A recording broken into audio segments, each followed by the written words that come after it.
Welcome, everybody, to Disturbing the Priest. Today, I am joined by a very special guest here, Jason McMaster.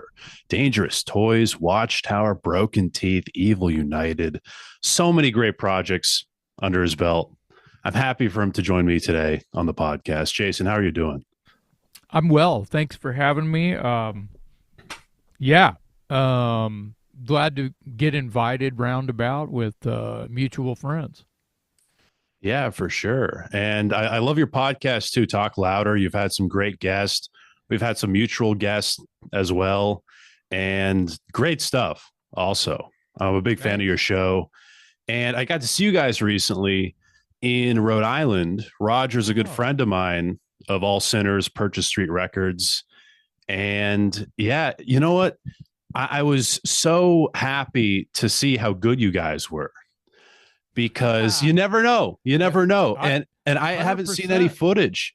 And I was blown away. I'm like, they still got it. Yeah, 100%. I hear you loud and clear. There's old dudes like me that have, had a marginal hit in the late 80s or whatever, and their band is still together, and it's, at least one, two, maybe three, sometimes more, sometimes none of the original guys in the band.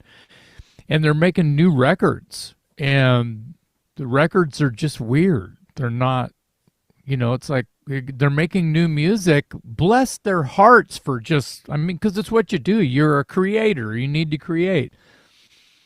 Yeah. But I just feel like as prolific as they are, they're not selling thousands and thousands and thousands of records like they may have in 30 years ago. But they're still great live as well. So there's that. So I really think that bands of dudes like me in their 60s who had some kind of leg to stand on, whether you level A, B, C, right? 30 years ago, if they can still light the candle and go out and get them some and just set the stage on fire and have people react the way you did, that's where it's at. It's not about writing a bunch of new songs and making sure you have a record every year, every 2 years, whatever it is. So sorry for the rant, but it's related to what you're saying because there's a lot of dudes, maybe my age and older, that just can't even keep a candle lit.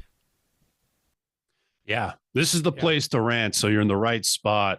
Oh, good. But yeah, I agree with everything you're saying. And to follow up with that, what do you think are some of the factors that add to such a great live performance from you guys nowadays? I feel like you guys just bring the energy. It doesn't sound bad in any means. The instrumentals are there. Your vocals are still there. I feel like there's some speed to the music still. What do you think are the factors that add to that and give you that ability to perform like you do in the modern day? I, I don't think that there's any. I mean, this is coming from me. I see it different than you. I see it different than our most hardcore avid fan. And this could be anything, but we are talking about Dangerous Toys because you just saw us play live. I I think that the Toys have always been a pretty fun live band, always. And so whatever it is that we have when we get up there is, I mean, I don't hear it the way anybody else hears it. You know, we all hear it our own way, and I'm really close to it. Duh, right? So it's different, you know, but it's loose. But I think that by making sure that it feels fun and loose, and me and Scott are silly, kind of wanking each other the whole time between songs and telling stupid dick jokes and what, you know, and it's not just all that, but that's part of the show just as much as it is we're up there having fun, and we're kind of still probably somewhat amazed that we've been able to become what some call a legacy band. Yeah, and I feel like that fun is contagious for sure. 100%. And I think that we made a fun record. That debut record is so fun. And I think it's genre bending as well, because my Watchtower constituents, you know, you may or may not be surprised, but a lot of Watchtower people, I'll just say, because Watchtower is its own thing. It's kind of created its own. Nothing sounds like that, you know. So Right. I kind of followed the trends by jumping in with the Toys guys and making some butt rock records, you know. But you know, I like all kinds of shit. Obviously, I like all kinds of shit, and I love to sing. I love to write. I love to perform. It could be country, pop, Christmas music. I don't care. You know, black metal. I love it all. There's so much to it that's emotional for me, because it's human beings banging on wood and wire creating something from nothing. So you can put that on a bumper sticker. It's fucking worthy of it. And you know, For sure. AI can't light a candle, but I can. So Exactly. the point, and there's another rant, so sorry. No, all good. Is Watchtower people, a lot of them really kind of confess to me and say, dude, the Toys thing is really fun. And they're wearing a fucking Voivod shirt. You know what I'm trying to say? It's like, Right. Yeah. these extreme metal people find something really fun in some of the butt rock. You know, Kiss is a gateway band. So I feel like a lot of the, you know, 80s, I mean, Toys came out in the late 80s. We almost missed the 80s. But people still call us an 80s band, even though we didn't really hit, you know, till the 89 was over by the time we were really on tour, you know? Yeah.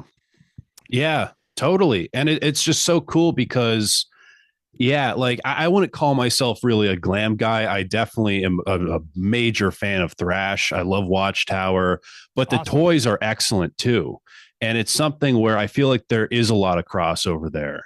So you know what Where I'm talking about. exactly, I'm talking to someone who knows what I'm talking about. for sure, man. And Because I felt sometimes, I that. mean, if this was, you know, I'm not going to say, you know, if this was buttrock.com or all things glam fag or Yeah. what, you know, any kind of thing like that would be specific to one thing, you know, the Hairspray Network, whatever, hair metal dot fuck you, whatever. I feel like they wouldn't understand like you understand. And I'm not even saying anything bad about them. If you're into something, go fucking gonzo. Go all the way. Just Yeah. like, you know, try on the shoes and walk around the room for a couple days and then return them. If you're into something, be into it. Be into it to death. And Yeah. I feel like there's a lot of people who are into the hair metal thing. I hate the term hair metal, but they're way into it, and they're dedicated. But it doesn't mean they don't have a couple of Metallica records.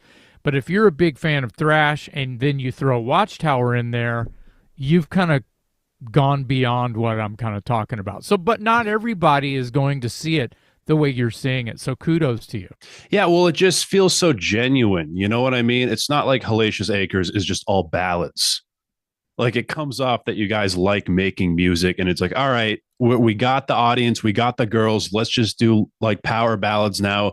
Let's just do love songs. Like through the whole band's career, I feel like the music just always feels so genuine.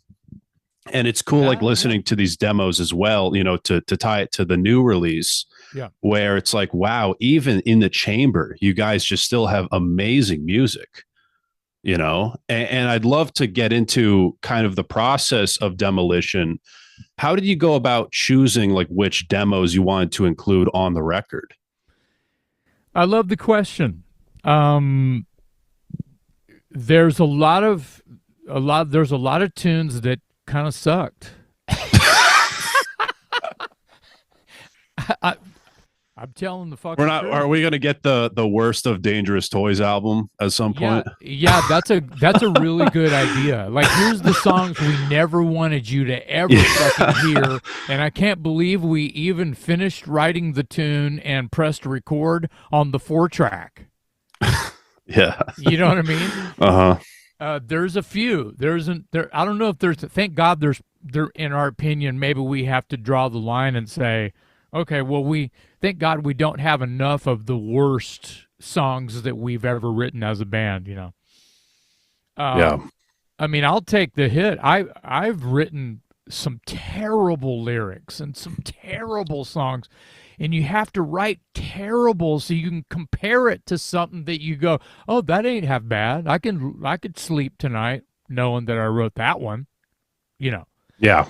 Just get it out. Um. Get it out of your system. You know, Yeah. sometimes you have to. Yeah. Well, some people say, and this sounds like I'm ranting, but I'm not. But some writers, creators, they say, you know, man, I wrote 100 songs, and under my breath I go, well, how many of them are good? Right. Because I know that hat they're wearing. I know I'm familiar with that hat because I've written shit, you know, and I've written stuff that I'm extremely happy because it made me lose my shit. It made me have an emotional reaction to it. And if I'm right, you know, you're creators creating for themselves, unless there's a whole lot of zeros on the check, because you're either you know, you're a creator, you're going to be commissioned, or you're doing it for yourself. It does cross over, sure, but that's not kind of what we're talking about. To answer your question, the backstory is Cleopatra was kind of talking to Scott about one of his other projects, and they start talking about toys. And, you know, what about a new record? Yeah, it's not ready yet. We don't have enough. What else do you got laying around was something that they said in the conversation. And Scott calls me one day. This is Scott Dalhoover, Dangerous Toys. He says, what do you know, literally tells me that all of that. And what do you have laying around? And I said, well, during COVID, I digitized all those crappy old 4-track, 8-track demos that were just rotting, you know, becoming demagnetized in a box in the fucking corner. And I just had time on my hands, and I started ripping them. And some of them were decrepit. I was scared to put them in the cassette deck and press play, you know, just because in fear the tape would die. And I think I remember one, maybe two of them. I may have saved one of them, taken it apart and rebuilt the tape just to see what was on it. And one of them just was destroyed and had to throw it in the garbage. Who knows what was on that, you know? So it was the process. I'm not going to say it was too emotional of a process, other than when I heard when I heard a really shitty song, I'm like, oh, why did I have to press play? Like a jump scare. Yeah. And relive that moment again. You know, that song. Why is this song haunting me? Anyway, but then it was the opposite, dude. I found other stuff that was like, oh man. And I got back with Scott, and I had sent him basically reels of stuff. And then I said, well, this is not a good way to listen to this, because it was literally, I would press, you know, record on my digitize on my computer and press play on the cassette and let it roll. And I would go run errands and come back, and, you know, 30 minutes later, whatever was on that cassette, I'd go back, and I didn't go through it, and I would, you know, fast forward. Oh, what's this one? Because you could see the WAV file. Oh, what's this one? You know, and I'd take some notes, but I didn't separate them into single tracks. You know what I mean? Yeah. I didn't master anything. I just took some notes.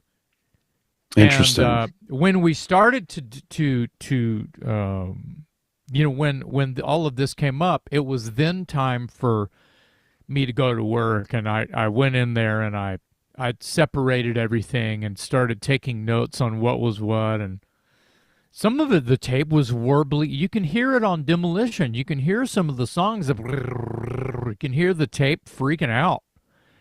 And we tried to clean as much of that up as we could.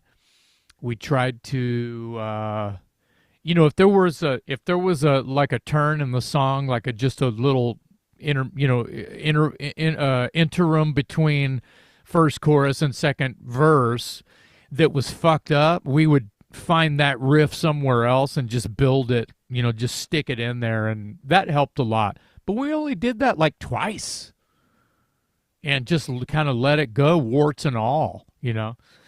And picking the songs ended up being kind of easy. And I think I had a CDR of probably about 12 songs that I had already sort of done this, where I had created a mixtape of old Toys demos, and a lot of these tunes were on there. But a lot of, some of them didn't make it because, and you'll like this, or some people will like this, we culled a couple of songs that we thought like, oh, well, let's put this one in our pocket and rework this maybe later on down the line. Because we kind of relived them and fell in love with them again. Like, wow, this one's kind of charming. This one has a thing. I remember when we wrote that, or it was the opposite, dude. It was like, oh my God, I forgot all about this one. And there's a couple that are on Demolition that are like that. Burning Bridges is one of them. And I guess that's the ballad on Demolition, because it's just me and Scott. It's the one with just vocals and acoustic. Yeah, it's cool. I love that song. And yeah, you do hear a bit of that, the tape, where you're reminded, oh yeah, it's a demo album I'm listening to. Now, it's so interesting hearing what you're saying. And I bet a lot of questions you're getting are like, when's the next Toys record? But it seems like maybe this is the moment where maybe those seeds are starting to be planted of, well, we do have a couple songs here that could potentially be reworked for a record. Yeah, and we don't mind talking about that. And Demolition has made us sort of like look into, the old suitcase that was in the attic. Oh, remember this? It's like finding the first shirt, your Judas Priest concert shirt. My first concert. Oh my God, I found 77. Whoa. And you go, oh, yeah, I'm not selling this. I'm keeping, see what I mean? So you start to have that. Maybe it's not as nostalgic as that, because that's pretty fucking nostalgic, but sure, it is like we found a couple of things that might sound cool later on with where we are as humans now. But on the same token of the new, a brand new record, we have about 5 or 6 new songs that were not written 30 years ago. They were written 4 years ago or 2 years ago. Cool. Yeah. So, I mean, everybody has songs that are unreleased that doesn't really matter when they wrote it. Well, you have a new book out, yeah, I wrote it 30 years ago, but I never put it out because I wasn't that happy with it. And all of a sudden my publisher says, what do you got laying around? It's the same thing, isn't it? Yeah. It's the same thing. Sure. We're not the same people. Maybe that writer is not the same people, but when you're telling stories, if you're a storyteller, it's what you do. You're not writing about current events. Yeah, well, you're not the same people, but isn't that kind of the appeal of it, of hearing these same guys you grew up with and seeing the stuff they make now and how they've kind of grown as musicians? I feel like for me, that would be the appeal of a new Toys record, or a new record from like any kind of legacy band or band I kind of grew up with. Yeah. That's how I feel about something like that. Yeah, I feel like there is a difference between, I mean, tons of cringy moments on Demolition, as well as all of these songs that tons of cringy moments, lyrics and things like that. Ironically, I didn't write a whole lot of the lyrics on Demolition. It was like 90% Mike Watson, Interesting. Okay. bass player. Yeah, and on the Yeah. first record, that's a lot of me, and a few things are Tim Tremblay. He wrote Outlaw and Teasin' Pleasin' on the first record. Okay. And then me and him dabbled on a few things, Take Me Drunk and Sportin' a Woody, I think. But Mike Watson wrote Tin Boots, and Mike Watson on Hellacious. Mike Watson wrote Best of Friends. And see what I mean? So Yeah.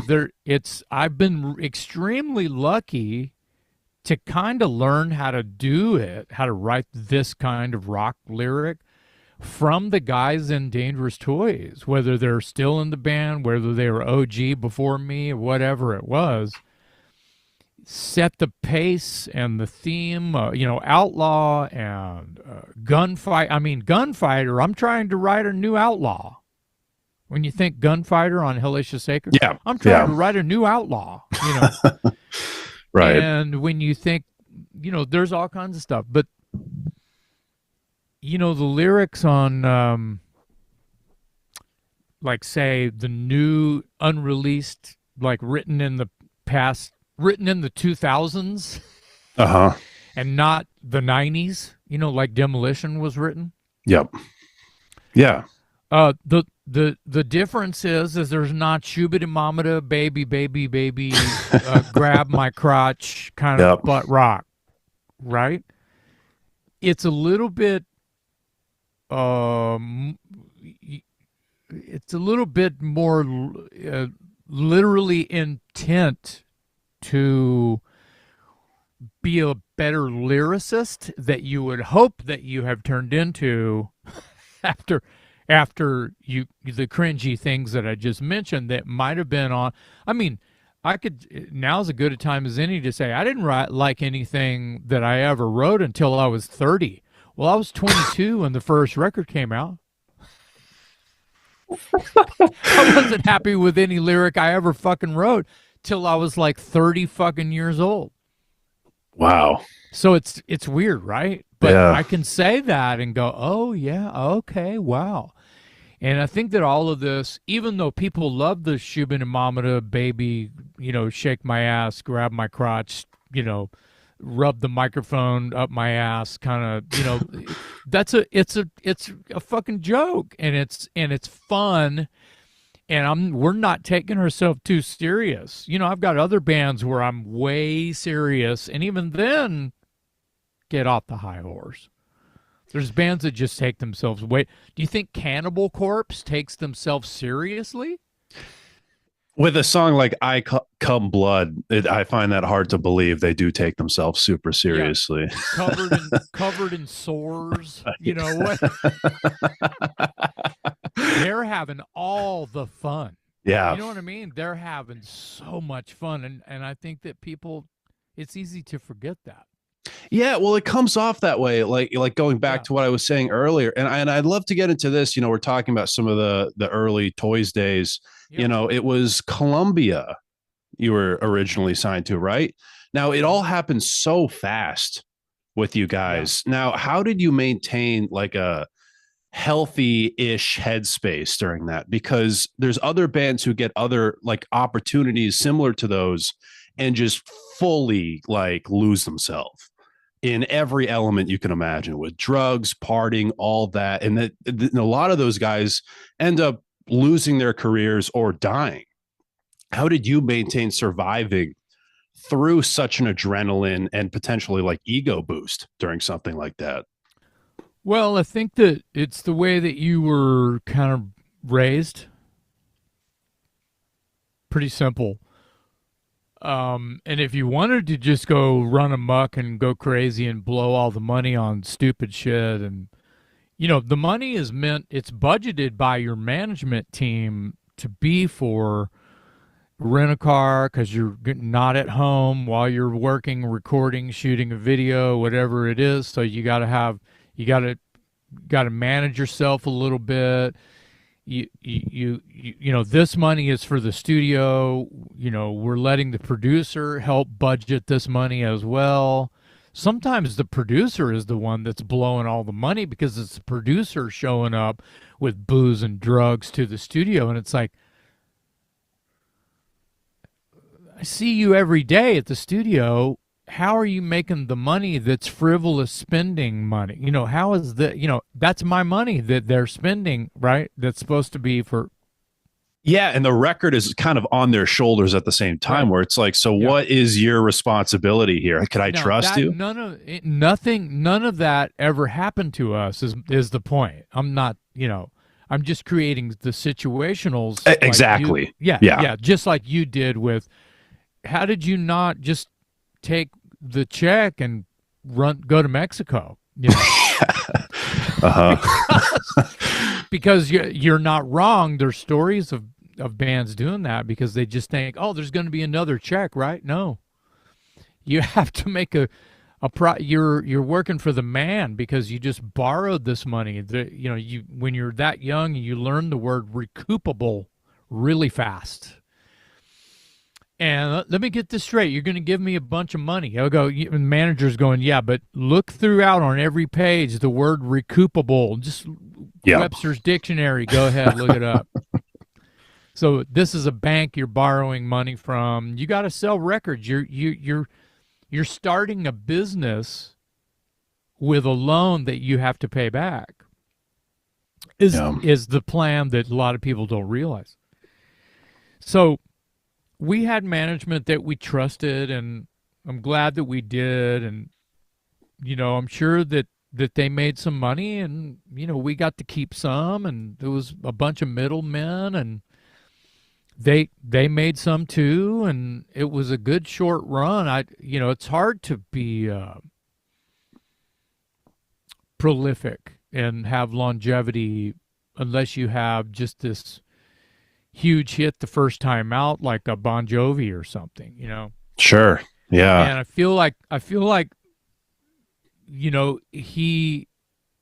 Bon Jovi has longevity because he wrote a certain kind of song, and he was good at it.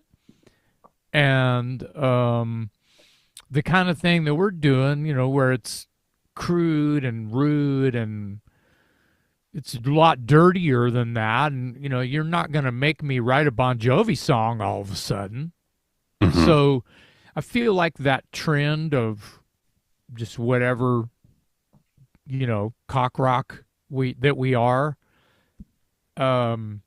eventually was going to kill itself, because I think that, here I go, hair metal killed hair metal. And I think that grunge killed grunge, both for the same reason that, all the labels and managers and publishers just wanted to, oh, Nirvana's number one. Hey guys, go out and sign about 100 more of those. Oh, Guns N' Roses is huge. Yeah, guys, go out and sign about 100 of those. And that's what's happening.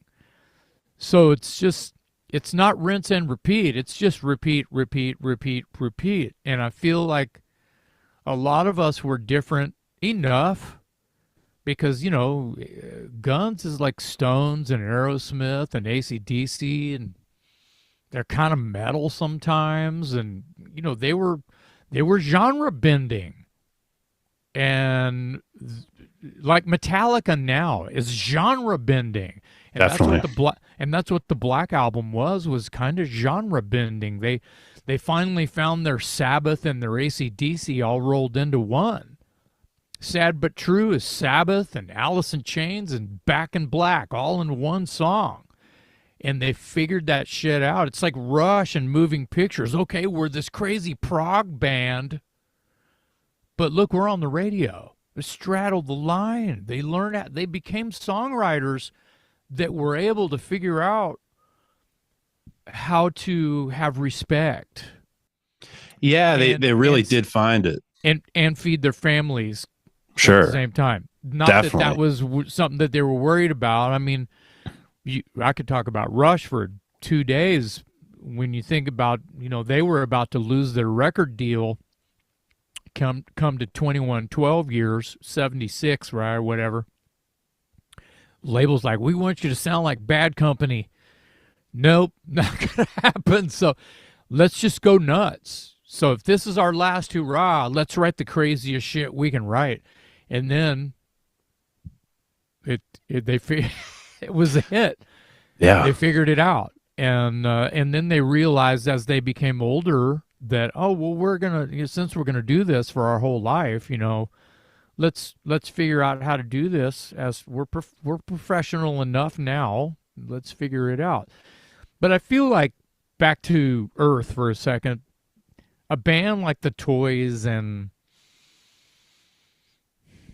I'm not saying that we're anything like Pretty Boy Floyd, but our lyrics are shit.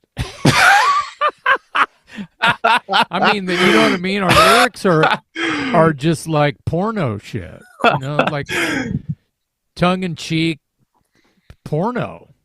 How long can you? Oh, so you're this bad guy with a big dick. Okay, how long is that gonna last? See what I mean? It's a cartoon, right? Well, that's why, with future material, I'd love to see that progression. I feel like it'd be night and day, especially everything you're talking about now. Yeah. I'd love to get into some of the Watchtower days too, because it's so funny, because I feel like thrash and glam had such a rivalry. And I believe Watchtower played in the Bay Area back in the day. We did. In 86, yeah. There were 2 shows in October that Ron Quintana booked for us. And it's one of the greatest sort of glint of light, because it's, you got to go play for 30 people in the Bay Area. Yeah, but it was legendary venues that Metallica played at in 1982. I get romantic about it. And there were people there that I respect. There were people, Alex Skolnick was there, and I got to meet Paul Bailoff, and there's all this shit.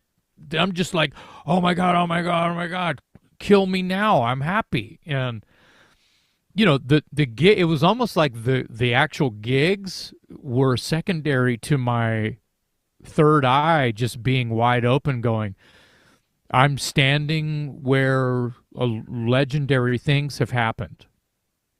So that way, it was great that way. But the rivalry that you speak of, I mean, there's people that write the fastest, most evil music in the world, who come out and say, "Yeah, I love Rat.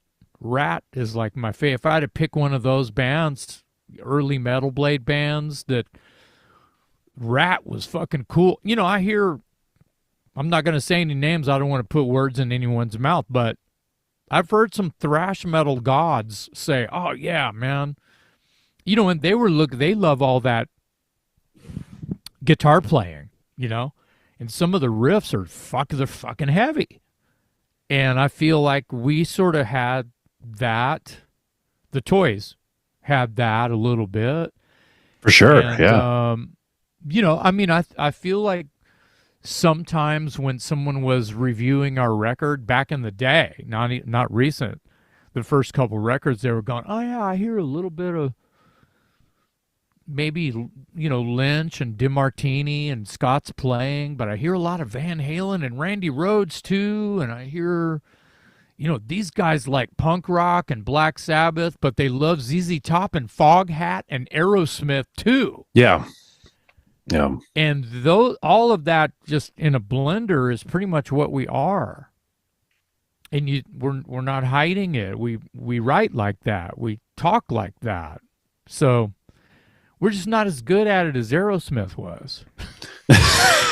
Well, it's still great though. And you're different. I never feel like it's like, or am I going to do Aerosmith or Dangerous Toys today? It's like you guys are in your own little camps. Yeah, you know what I mean? But yeah. Speaking of Aerosmith, which is a New England band. Yeah. And I feel so blessed that New England likes Dangerous Toys, and I feel like you guys understand because Aerosmith is your uncle.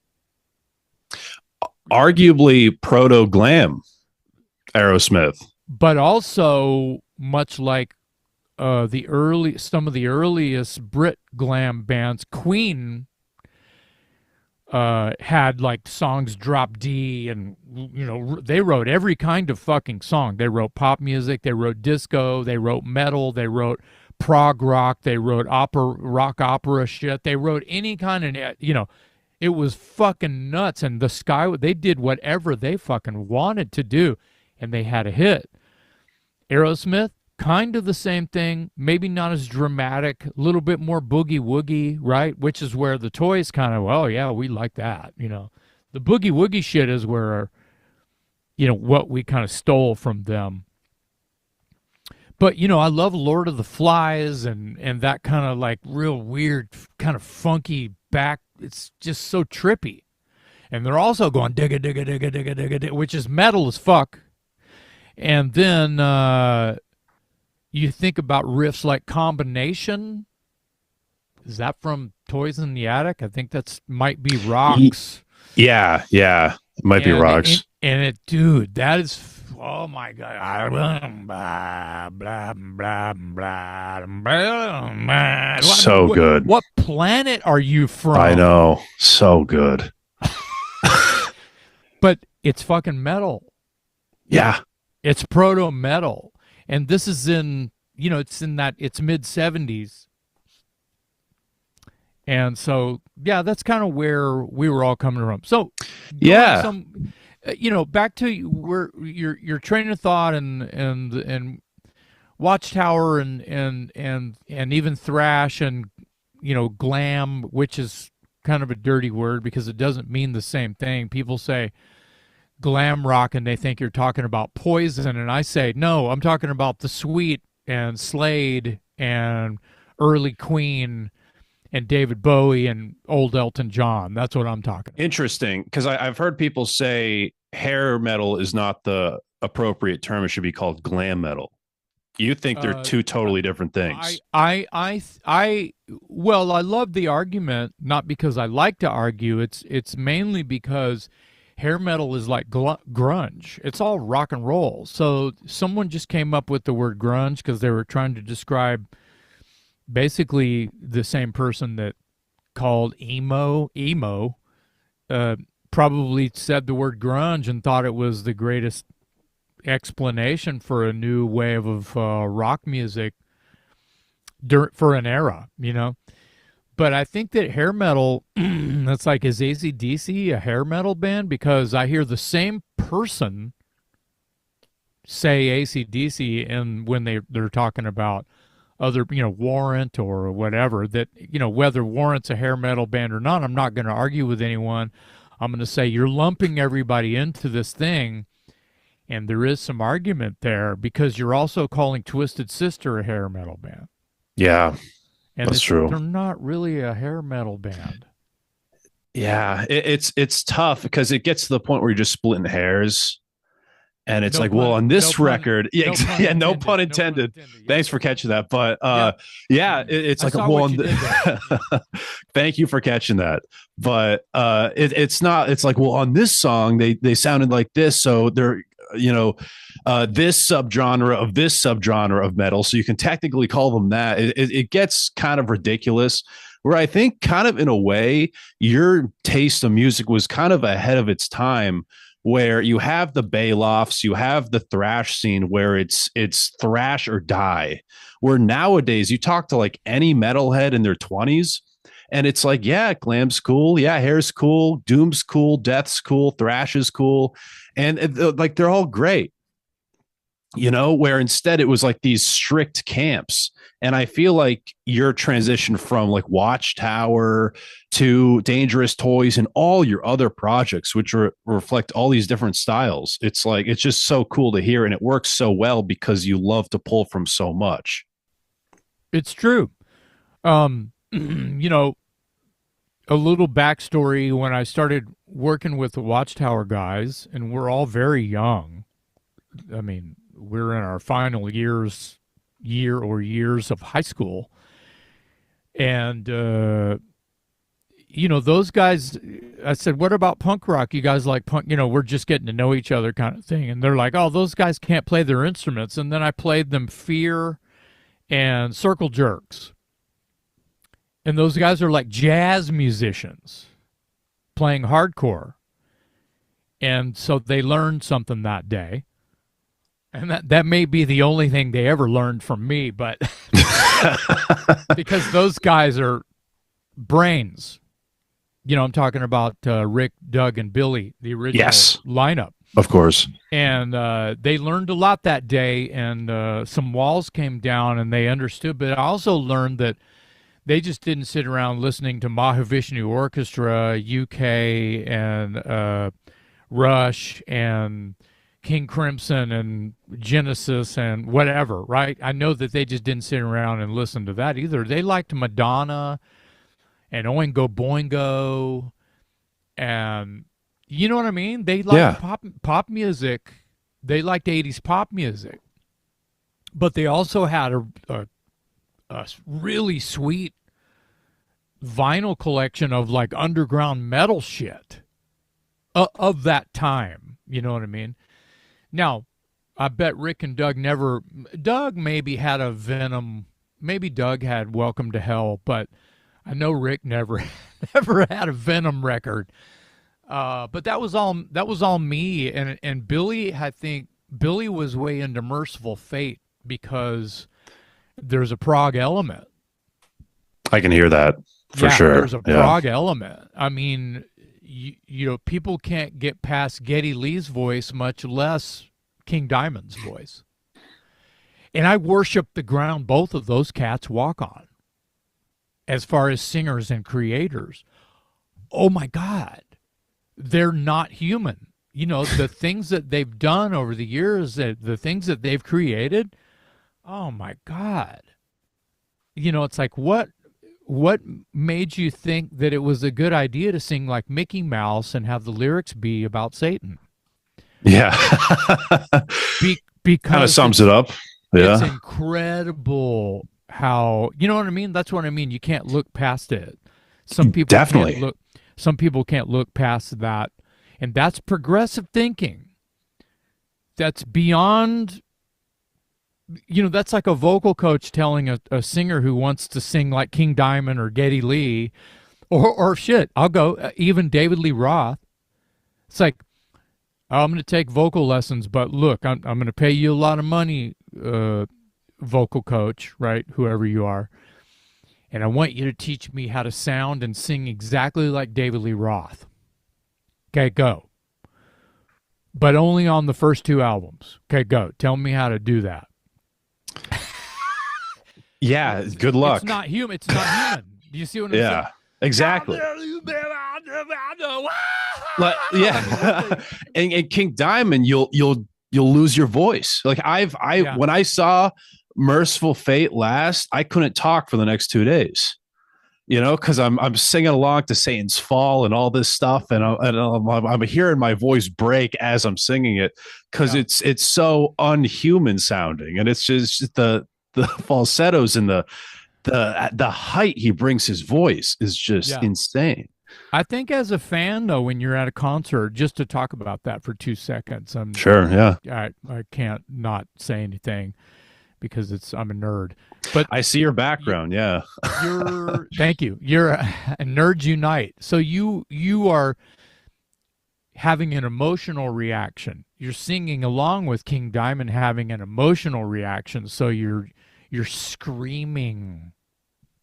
You're not singing, you're screaming because you're freaking out. And that's raw and real, and it's total fire and emotion. If you were singing properly,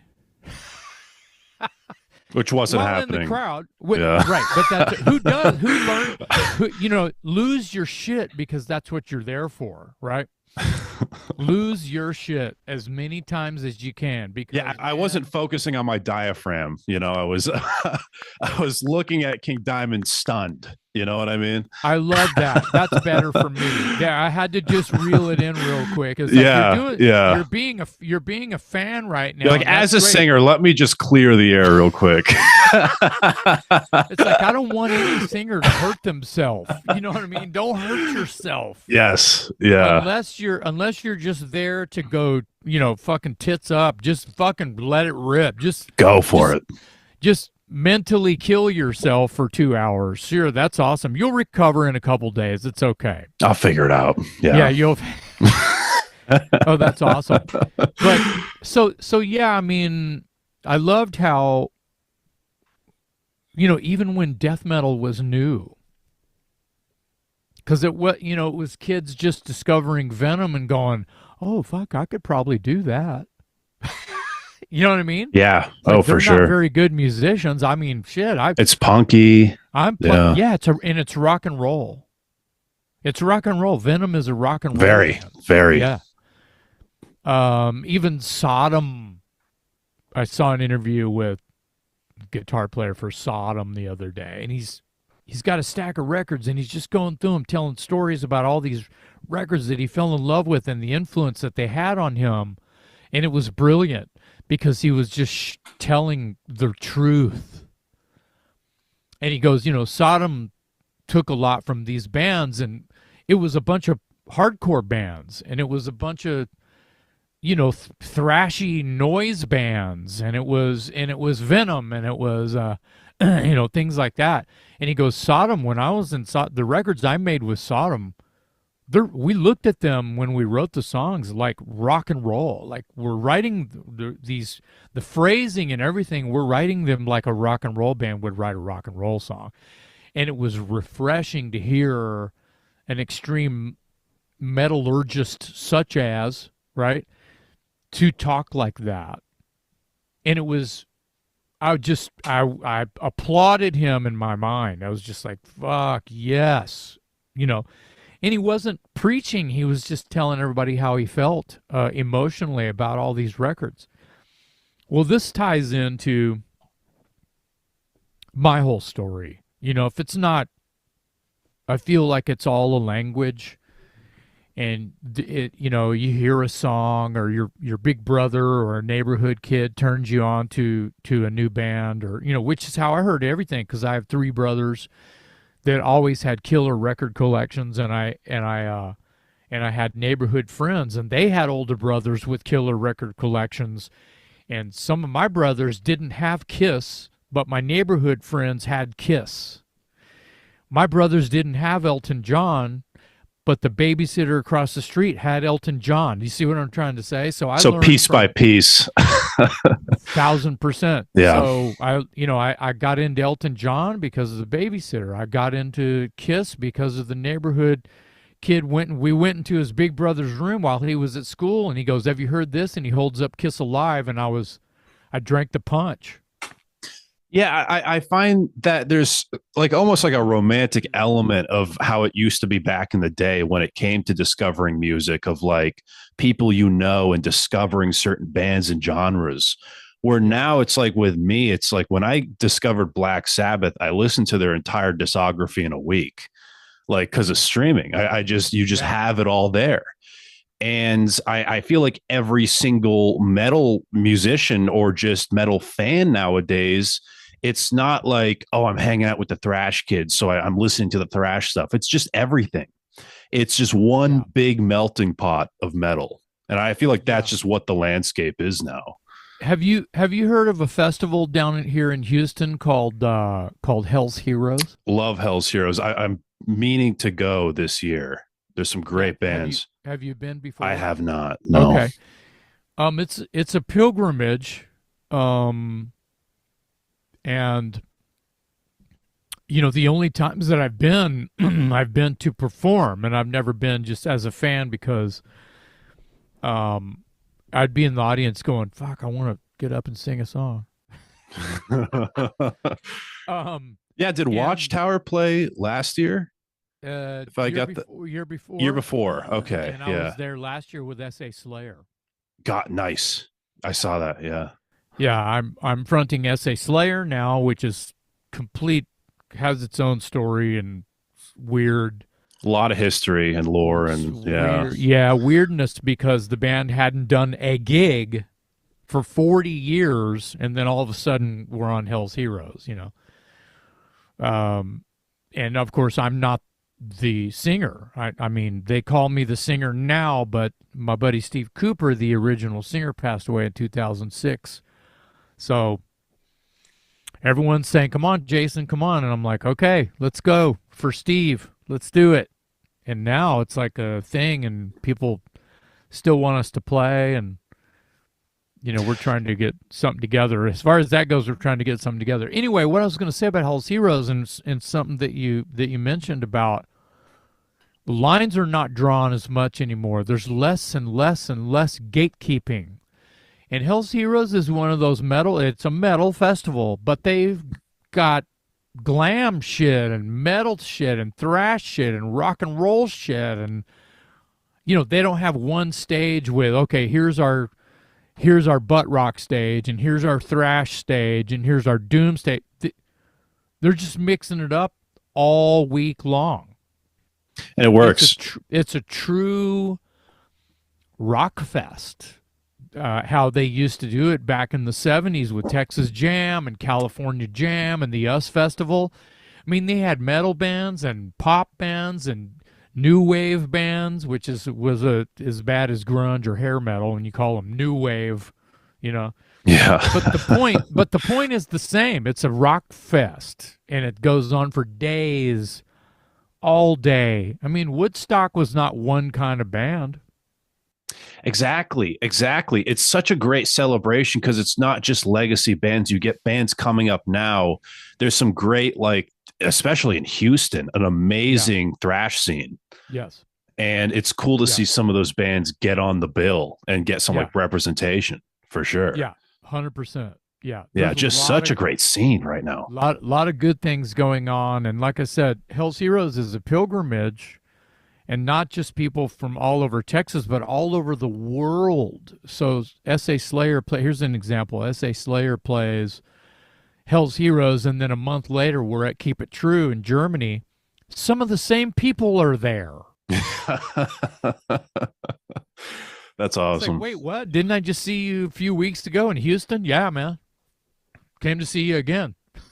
That's awesome. Yeah, it's crazy. That's a fan right there for sure. Well, they're there for the they're there for the festival, Yeah, well, a fan of metal music. Yeah, they're there to see everybody. Right. Yeah. Mm-hmm.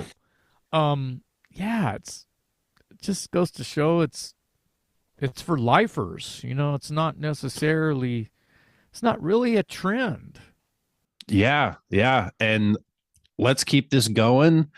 And it's been awesome to have you on the podcast. Demolition is out now.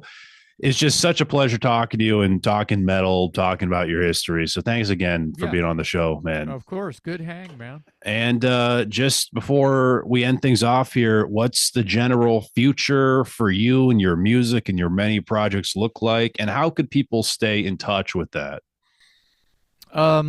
It needs to be updated badly, but my website is jasonmcmaster.net, and there's just all kinds of stupid shit on there for people to, wow, I didn't know that about this knucklehead. But, dangeroustoys.us, brokenteeth.com.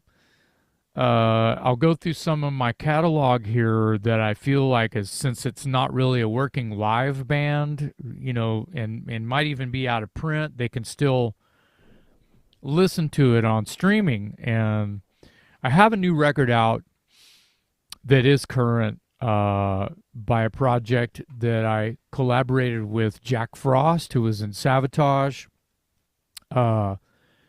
It's called Night Terror. And the record is out. It's a 6-song EP. It's on Deco Entertainment. You can go to decoentertainment.com and listen and buy and whatever. And the record is called Return of the Witches. And that came out, it's been out a couple of months now, but not much longer than that. I think the single came out on Halloween. But there's a video out for a song called The Remedy is in the Poison. And it sounds kind of like, you know, Sabotage a little bit. It's a little bit of Dio and Maiden kind of. It's old school, but Awesome. it's got Carl Wilcox, who played with Tank and Diamond Head, and it's got Dennis Hayes, who was in, I think he was in Iced Earth. He did a tour with Iced Earth, and he was in Seven Witches with Jack. And then Jack Frost he works with Aldo Nova, and he's a gunslinger, man. That guy just plays with everybody. But for the most part, I think Jack is known for the things that he did with Sabotage. So I've got that, and that's fun. And then there's a couple records I made in like 2016 and 2018 that were on Prosthetic Records that are out of print, but you can go on any streaming platform and hear it. And it's this crazy band called Howling Sycamore. Do you know about this? No, I don't. That's what I mean. It's kind of still underground, but um, it's got Hans Grossman on drums, who's just the most insane drummer. It's a brainchild of this guy, David Tiso, who's an Italian instrumentalist. He plays everything. He's a guitar player, but he plays anything with strings on it, he plays it. He contacted me about 2014, 2015 on just online and said, I want you don't know me, but I want you to sing on this new project I have, la, la, la. And we made 2 records, and I've never met any of the guys that I made the records with, which is Just an very all an normal. online relationship Very between, normal wow, these days. it is. I don't know all the. I've met Jack Frost a couple times. Back to Night Terror real quick, but I don't know Carl and Dennis. Never met them. It's just Interesting. email threads, and we make. They send me songs, and I sing on them and write lyrics to them, and send them back, and the record comes out, and I do press. It's normal. It's just normal rock and roll life. That's kind of how it goes. Whether we play live or not remains to be seen. Demographically, we're spread out all over the world, so but you never know. But anyway, Howling Sycamore is like if Pink Floyd and Queensryche went death metal. Well, I'm sold. Yeah, you know what I mean. It's like there's Yeah, like I'm that's singing awesome. some guttural weird stuff, and then it's like I'm skiing in the Alps, and then I'm back down in hell for a moment, and very emotional. A lot of the lyrics were written by Karen Crisis, and it's just it's a journey that's where the Pink Floyd and the proggy vibes kind of come in. This is like, what kind of music is this? And for a while there, I guess I could still say it. It is and was probably the closest thing to Watchtower I've done in a long time because of how fucking weird it is. But Yeah. it's genre bending. I don't know what kind of, because it's blast beats, and then you're in the valley, right? Hmm. You're on the ceiling, and then you're on the floor. And then it's like, oh Yep. my God, I'm fucking at the bottom of the ocean all of a sudden. That's So, so up my alley. Yeah. yeah, if you like anything that I've said describing Howling Sycamore, it's brilliant work, and I give a lot of the credit to the musicians that played on it. Marty Friedman does one solo on the second record. Marty Nice. Friedman. It's I can't remember the name of the track, but these albums are a little bit older, but I always try to bring this stuff up because it's so unsung and has never got any sunlight. But you go online and search out, and there's threads and threads of these fucking nerds that it's their favorite shit, and it's all they want to talk to you about. This kind of metal, this kind of music, right? And Howling Sycamore is one of the bands. Usually people that talk about Watchtower sometimes will go, oh, and then Jason did Howling Sycamore. Have you heard that yet? And it's a left turn. So I always try to bring it up because I know that element is out there and growing quick. It seems like the perfect next step band to Watchtower. Yeah. It can be. I mean, it's not, it's not like Voivod, and it's not like, any over the top extreme prog band, but it is. But that's also the appeal because it's Not, uniquely, yeah, it's different. It's yeah. not, yeah, it's like, that's why I say, well, what if Pink Floyd and Queensryche wrote songs that just completely fucked your mind up, and That's a we did premise I'm fully into. what if those bands did blast beats? I mean, sure, Yeah. there's 7 and 8 and 9 minute songs, but that's not you can't call yourself that kind of a band just because your songs are long. That sounds boring. Hmm. Anyway, there's that, and I've got a new band called Hot Shot. And Hot Shot is what's left over from Dirty Looks, because I fronted a version of Dirty Looks for about 5 years. And then we started writing, original material in the same vein as Dirty Looks. Now, Dirty Looks 2.0, I guess I'll say, made a live record. We got together and did some reunion shows, and we released a live record, and it sold pretty well. That record is called Cool from the Speedway, because it was recorded live in the middle of a racetrack in Butthole, Pennsylvania. Sealands Grove, Pennsylvania. Sealands Grove? Where's that? Yeah, see, it's Amish country. It's way out there somewhere. And that's Dirty Looks and Kicks and Child's Play and all those kind of bands. That's their stomping grounds, is out there. It's anywhere between Baltimore and middle Pennsylvania, Middle Earth, I almost, and the shires of Pennsylvania. Baltimore to the Shire is Kicks, Dirty Looks, Child's Play, that kind of Interesting. rock and roll. Yeah, it's wild. That kind of like region has its own thing. It's fucking weird. Who knew? Yeah. Wow. But anyway, that did well, and then we started writing original material. But since it's not the original band, we don't want to call it Dirty Looks. We tried to call it that, but we had, there's only 2 original guys from the Cool from the Wire Turn of the Screw records. That's Paul, who's also in Dangerous Toys with me, and Paul also started Broken Teeth with me.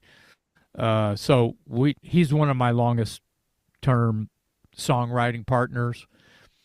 But it's got Paul from those Dirty records and Jack, the bass player, from those Dirty records.